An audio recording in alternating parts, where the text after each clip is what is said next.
What if I told you the greatest football player of all time isn't just a physical specimen with insane talent? What if I told you his billion-dollar fortune and legendary status aren't a secret of his feet, but a secret of his mind? Because while everyone else was chasing the ball, Ronaldo was chasing something far more powerful. And that's the real secret. Everybody thinks they know the story. You think of him and you see this: the perfectly sculpted athlete, the relentless winner, the guy born with a golden boot on his foot, the prodigy, the one destined for greatness from day one. And that's the myth, the lie we've all been sold. Because the truth is, Cristiano Ronaldo was never the most talented kid on the field. While they were pulling off magic, Ronaldo was a little different. When he first arrived at Sporting Lisbon, the coaches had a different name for him. Not prodigy, not genius. They called him Noodles. They saw a show-off, a kid too skinny, too obsessed with fancy footwork, not strong enough for the pro game. They saw a problem, but Ronaldo saw a project, a science experiment. This is where the story you don't know begins. He wasn't just working out, he was forging a new human being.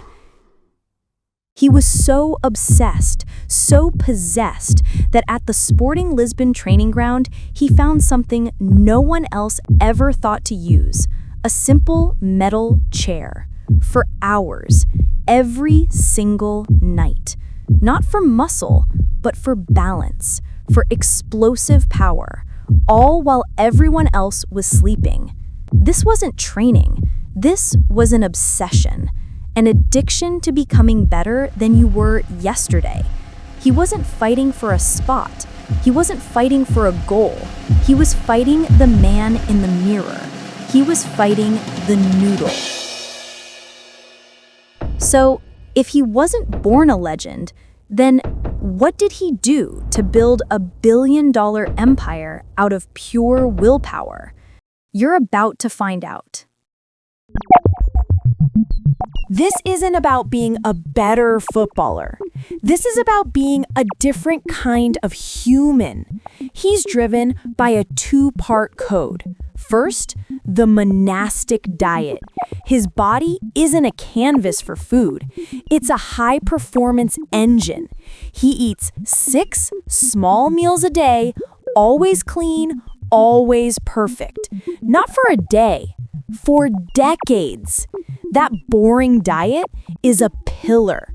It's the fuel for the second pillar, the relentless repetition. He's the first to arrive at the training ground, the last to leave. He makes every step, every single touch, harder than it has to be, so that in the game, it all feels easy, effortless. The perfection of a machine, a psychological fortress built brick by brick with every chicken breast and every repetition. But what happens when you take that machine and turn it into a multi-billion-dollar empire?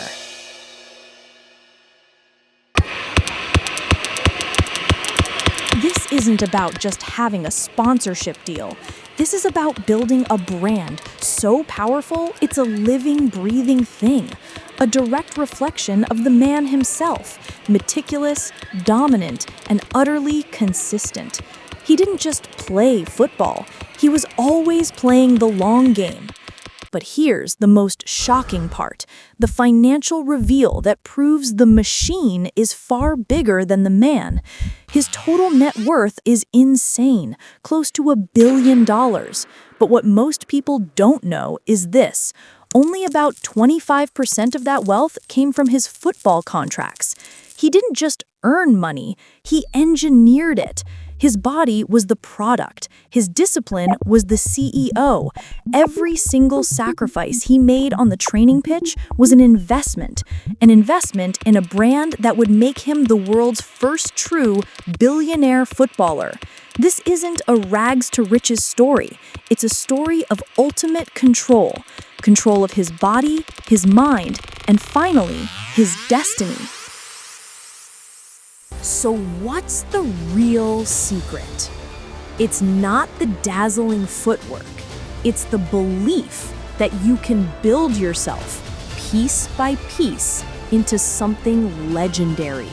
Ronaldo didn't just become a football player. He became a factory of self-improvement.